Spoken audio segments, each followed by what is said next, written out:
Everybody, and welcome to the end of another week in the Missouri Legislature. We passed a variety of pieces of legislation this week, obviously the biggest of which in our body's mind was House Bill 1062, protecting private property rights.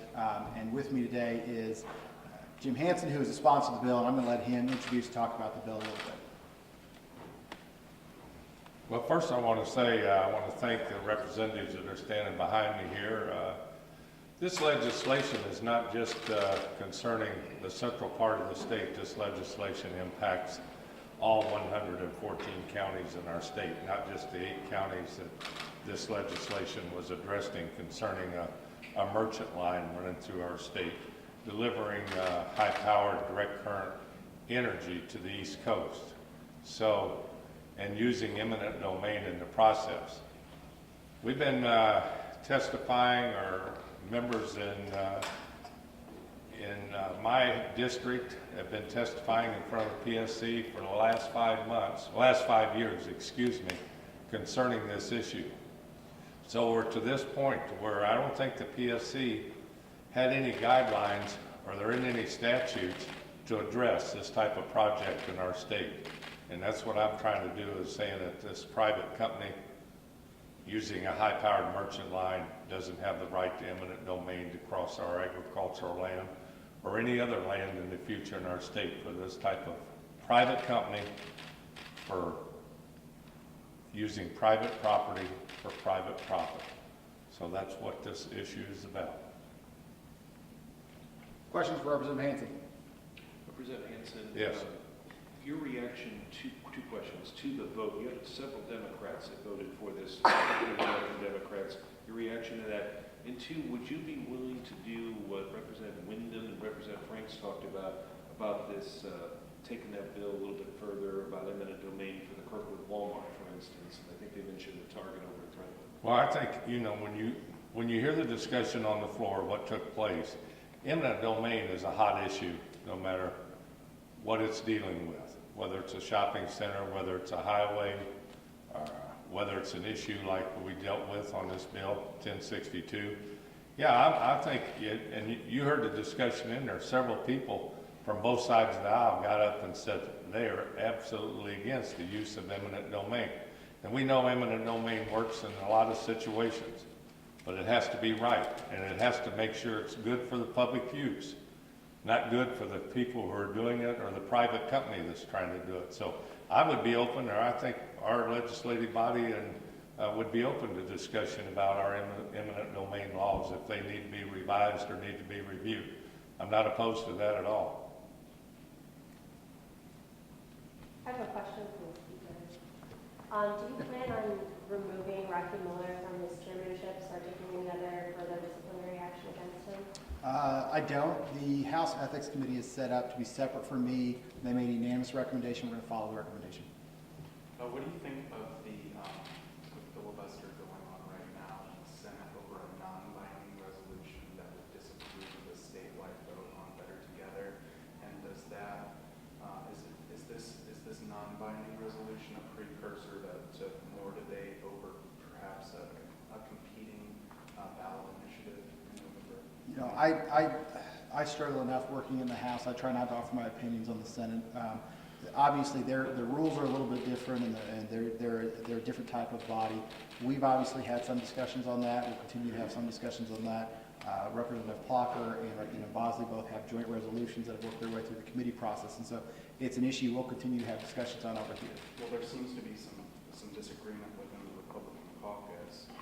Where do you stand on a statewide vote for Better Together? You know, I've reviewed both the joint resolutions. I'm comfortable with where the Constitution is now, but I know the representatives from St. Louis County, St. Louis City have expressed significant concerns. I'm happy to look at those, and I think that's what our body is for. You go through the committee process, you review the bills, and you bring the bills to the floor and let the body as a whole weigh in. Will you bring that resolution to the floor, HJR 54? I'm planning to put it on the calendar. Are you getting nervous about the blockage in the Senate? Any more nervous than everyone is every year? No, I think that's an annual event to occur. A lot of discussion occurs, and usually at the end of session, we're able to come out with a fairly successful year. I think if you look at the Senate, the legislation they've passed, they've sent us some significant bills. They sent us a low-income housing tax credit bill early in session. They sent us a bonding bill last week. They sent us a reform on joinder venue that we've been working on for several years. I think they continue to move heavy legislation. A part of that is deliberation, but I'm very confident in the members and the leadership over there. On that bridge bonding plan, is that something you think you can get the caucus behind? I think that the plan has moved tremendously from where the conversation started. I would give significant kudos to my budget chair, Cody Smith. You know, the governor led with a plan on working on roads and bridges. I believe Representative Smith changed the conversation, and his actions in standing for trying to cut down on that interest dramatically changed how those conversations went. I believe the plan the Senate sent out is much closer to where the House is. Obviously, there's still some wrinkles to iron out, and we're continuing to do that. But we have the bonding bill over here. We're working through the budgetary process, and I think, and I'm cautiously optimistic that by the end of session, we'll have an agreement on that. What are some of those wrinkles? Well, obviously, the House stood for a initial spending plan of $100 million. Currently, I believe the current place in the budget in the Senate, somewhere more like 85, and so we're continuing to work within those parameters.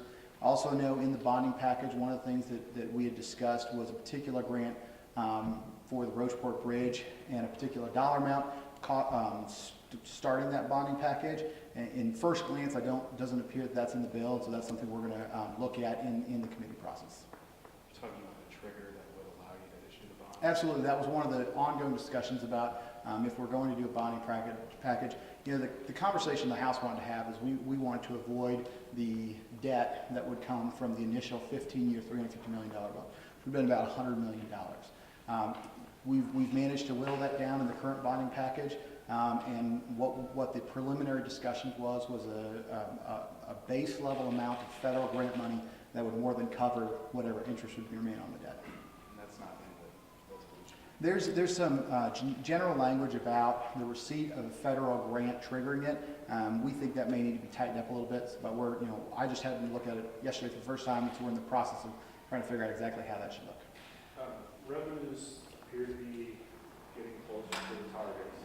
Does that take away the push for sports wagering or video gambling? Well, first of all, you're right. I was just talking with my budget chair right before we came out here. We had about $110 or $111 million day that we went from down $180 million to down $80 million. I mean, we've had a significant increase in the last day. I know I paid my taxes on Monday with a check, and I don't think my check's cleared yet, so I think that'll continue to move in the right direction.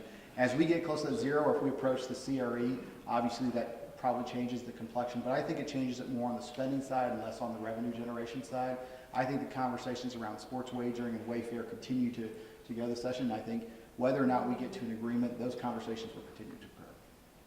Would you say that changes to Clean Missouri will be a priority for you and for this caucus in the last couple of month of session? I know Representative Plocker moved to kind of combine the resolution out of committee on Wednesday. And obviously that's been something that's been discussed by both our caucus and members of the Black Caucus, concerns they had with their districting plans and how that would look. And so I think, like all the other bills that are working their way up to the calendar, I plan to put that bill on the calendar, and I assume we'll have a fairly full discussion on that issue. And whatever agreement we come to, will if it passes the Senate, will go before the voters again. Mr. Speaker, Senator Blunt, yesterday you invited him. He called for the legislature to pass PDMP, which you support. Are you optimistic about that? You know, this is our my seventh year in the legislature, and I believe we've passed it all 7 years that I've been here. Obviously, Senator Blunt has been a champion for that at the federal level.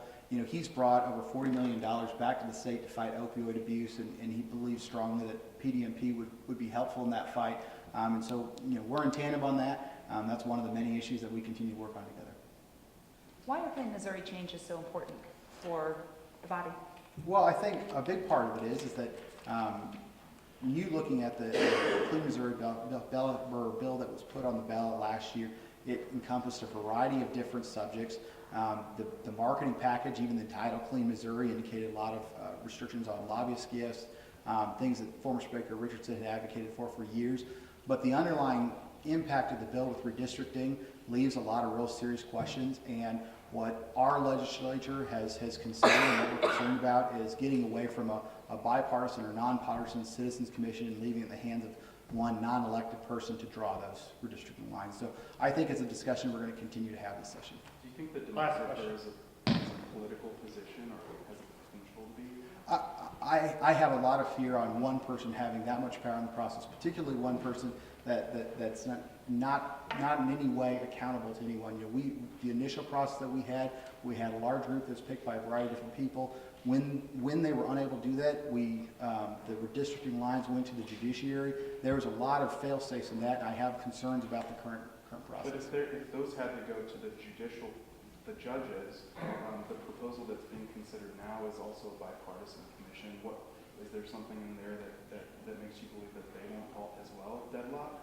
It's possible, but again, I think there is a significant amount of value in having a bipartisan or nonpartisan commission with representatives from all branches of government working together to do that, as opposed to one person by So themselves. they won't be nonpartisan because there's going to be appointees from Right. all political Which parties. is why I said bipartisan. Last question. Preview for next week. Preview for next week. You know, Easter egg hunt's gonna be really fun. I think we'll start with that. And then when we get back here on Tuesday morning, we'll probably sit down and try to figure out the calendar. I've obviously put a variety of things on it. The majority floor leader will make a determination on which things will come up next week. Very specific. Thanks, everyone.